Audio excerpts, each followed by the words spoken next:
Guys, what's up? This is Joylyn Tuki Bandoy. Came from Australia. Charot lang. Came from Dunya Andrea, Sinshuan, Davao del Norte. I'm 16 years old. Guys, kung topic karon kay about about siya sa ako walang opinion about my opinion sa estudyante na nagahikog no. Nalibog ko sa una-una. Nganong na ay naghikog.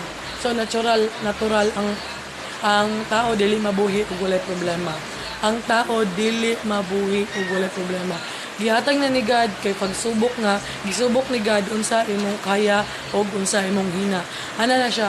Ang tao manggod lahig mindset. Nalang gani nasipya kansawan dayon ana. Lapoy uban dili ka balon mo sabot sa sitwasyon.